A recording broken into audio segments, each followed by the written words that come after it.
Ya teman-teman semua, jadi video kali ini kita akan melanjutkan ini ya, keresahan setiap funnel. Jadi setiap funnel tuh kemarin kan kita udah pelajarin ya, bahwa ini ada beberapa contoh funnel yang upper, middle, dan bottom. Nah, di sini setiap funnel itu punya keresahannya masing-masing teman-teman. Jadi kalau misalnya teman-teman itu,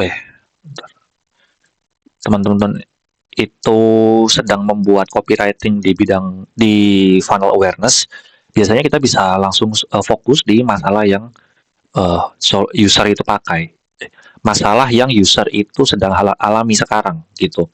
Dan di situ kita juga bisa menaruh citra atau persepsi yang mau dibangun. Jadi selain masalah, biasanya kalau aku sendiri itu lebih ke ini ya, dreams atau goals, goals yang mereka mau capai gitu. Misalnya mereka sedang overweight gitu, yang di highlight tuh bukan overweightnya kalau gua biasanya, itu lebih ke kalau misalnya si user itu setelah overweightnya turun, itu mau dibuat apa sih? Misalnya mau buat foto wisuda atau mau buat foto pre-wedding gitu, atau mau dibuat foto acara sesuatu, anniversary mungkin atau apa gitu. Nah itu atau mungkin foto bareng anak-anaknya. Kalau misalnya dia overweight terus kan bisa-bisa banyak penyakit dan akhirnya nggak bisa panjang umur kan, dan nggak bisa melihat anaknya besar gitu. Nah itu nggak cuman masalah, tapi cita-cita yang dia pengen achieve gitu. Itu juga bisa kita taruh di awareness. Karena kadang kalau misalnya cita-citanya itu relate sama mereka dan relate-nya itu bisa masuk ke psikologinya mereka, mereka tuh kadang secara awareness akan langsung kan kayak hook ya, hook di video TikTok dan lain-lain itu kita akan langsung mendapatkan perhatiannya mereka gitu. Nah, kalau di consideration atau mereka lagi menimbang-nimbang gitu, mereka biasanya teman-teman harus tahu bahwa apa aja sih yang ditimbang sebelum beli itu apa. Misalnya mereka mau beli tablet. Kayak misalnya gue kan mau beli tablet nih. Tablet ini ada banyak sekali macam gitu dari berbagai macam brand gitu. Nah, banyak banget yang gue pertimbangkan. Misalnya kayak apakah cukup besar, apakah user experience-nya itu bagus, apakah nanti akan nge-lag gitu, apakah upgrade OS-nya itu panjang gitu. Nah, itu yang harus juga dipertimbangkan gitu. Nah, semakin kalian paham tentang user kalian, kalian akan semakin paham itu apa sih yang ditimbang-timbang gitu. Terus biasanya juga brand itu akan ngasih tahu copywriting itu sesuatu yang relate juga gitu.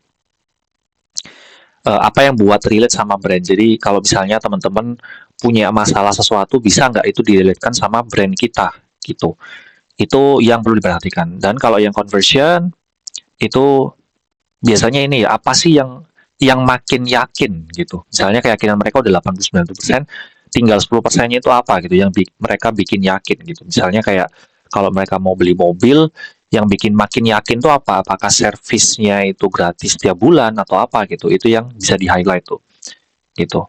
Yang mereka makin bikin yakin. Nah, itu kalau misalnya kalian semakin paham uh, masalah dari usernya kalian, itu kalian bisa semakin bisa lebih mudah gitu buat dapetin kata-kata kuncinya gitu. Nah, di sini trigger ya, ini ada beberapa trigger yang bisa dipakai kalau misalnya di setiap funnel. Kalau misalnya di bagian awareness, teman-teman bisa highlight itu fitur ya, fiturnya apa, solusinya apa dari masalah yang di user punya gitu, dan benefit-benefitnya gitu.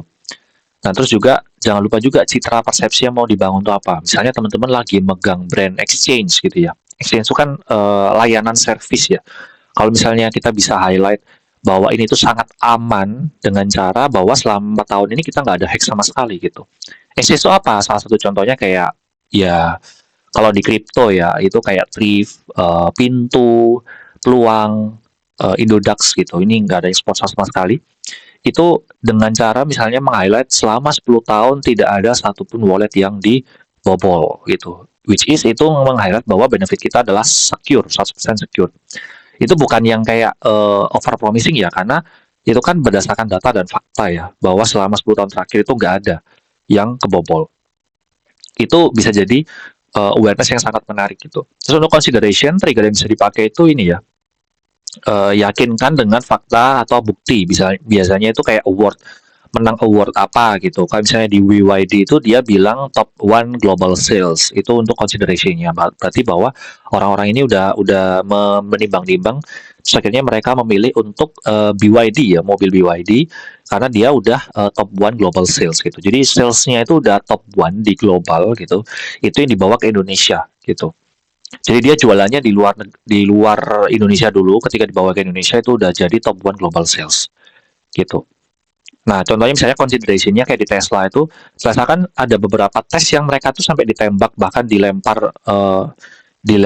bola yang kayak dari baja atau besi gitu. Itu tetap aman. Nah, itu consideration-nya berarti dia mengutamakan keamanan nih. Kalau misalnya kalian pakai Tesla, yang mobil Tesla-nya itu aman gitu. Yang truck ya, Tesla truck gitu kalau nggak salah, Tesla truck. Nah, kalau yang conversion biasanya kita kasih misalnya promo gitu atau garansi 2 tahun, garansi 1 tahun gitu. Atau di pick up gitu. Cara beli on order, cara pakai, kemudahan pakai gitu. Semisal kayak kita mau pakai kembali tadi ya, contohnya exchange gitu, bahwa beberapa kali klik aja itu kita udah bisa beli Bitcoin gitu. Misalnya seperti itu. Nah, di sini teman-teman coba ini ya, latihan. Jadi teman-teman latihan, kalian riset sebanyak mungkin brand, kalian lihat nih, oh ini itu copywritingnya masuk ke awareness gitu. Oh, kalian bisa ini masuk ke consideration, ini masuk ke conversion gitu. Nah, kalian pakai framework ini teman-teman. Jadi kalian pakai kerangka ini. Jadi setiap nanti kalian lihat poster, itu kalian coba lihat tuh, cari tahu dulu problemnya itu apa sih gitu. Problemnya itu bahwa ketika kita lari, ini contohnya di sebelah kanan ini ya, ini Lemin Rally, of course no sponsor juga. Ketika orang-orang ini ikut ini kayaknya lari ya, event lari gitu, kemungkinan mereka itu bisa dehidrasi, bisa kehilangan energi gitu kan, which is bisa menurunkan performa dan stamina gitu. Nah, key message-nya apa? Bahwa ini tuh ada event lari yang mana meskipun kalian lari itu akan tetap terhidrasi gitu. Jadi dan juga ada banyak khasiatnya. Karena di sini di-mention bahwa ada mineral essential juga. Nah, di sini key message-nya kita bisa pakai slogan langsung ya, slogannya di atas ini. Terus visualnya juga ini lagi minum dan ini ada Semarang 10K juga dan penekanan nih, penekannya di sini pakai mineral essential gitu. Ini medianya bisa pakai sosial media atau poster ya, poster yang ditaruh di offline gitu dan juga sosmed juga bisa masukin ke sosial media, entah itu Instagram, Facebook, TikTok juga bisa gitu. Nah, copywritingnya pakai ini, tetap bugar saat berlari dengan mineral essential. Jadi tetap bugar itu nge-solve masalah dari ketika kita udah mulai dehidrasi atau kehilangan energi ya. Seperti itu. Nah, di sini ada beberapa media ya. Ketika kalian pakai media-media ini guys, misalnya contohnya kayak push notification tuh. Misalnya kalian pakai aplikasi Duolingo gitu ya. Itu setiap funnel akan bisa berbeda-beda. Ketika kita install awal, di push notification-nya kan kayak misalnya welcoming message gitu ya. Ketika misalnya kita mau keluar dari atau kita udah lama nggak pakai aplikasinya itu ada push notification juga. Udah lama nih kamu nggak main di sini gitu. Nah, biar kita bisa pakai lagi gitu. Nah, ketika misalnya ada promo-promo, itu dia akan kasih push notification, ini ada free trial nih, coba dulu selama berapa bulan gitu. Itu bisa berbeda-beda push notification-nya ya. Itu make sure bahwa ketika kalian buat copywriting itu bedakan antara nanti orang yang baru install, misalnya contohnya kayak tadi ya Duolingo, orang yang baru install atau baru pakai atau baru beli, orang yang sudah pernah beli dan orang yang belum pernah beli sama sekali gitu. Jadi dia cuma daftar tapi nggak pernah beli sama sekali, dan orang yang udah pernah beli biar bisa beli lagi gitu. Ini juga sama ya, ketika promotional email itu tujuannya kan untuk conversion ya, kebanyakan untuk conversion atau repurchase atau campaign gitu. Jadi misalnya kalian punya campaign buy one get one untuk tanggal tertentu, itu kalian bisa masukin ke promotional email gitu. Karena setiap medianya nanti kan beda-beda gitu. Dan reminder email ya. Oh ya, ini untuk promotional email. Sebenarnya email tuh di behaviornya orang Indonesia sendiri sebenarnya kurang teman-teman. Jadi bisa pakai WhatsApp sih sebenarnya, promotional WhatsApp atau reminder WhatsApp.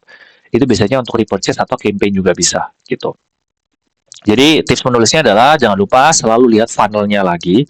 Kalau mau nembak funnel yang mana, terus masalahnya ini kan benar-benar harus riset ya guys ya. Ketika kalian megang brand brand skincare atau brand make up atau brand makanan, itu setiap problemnya itu banyak.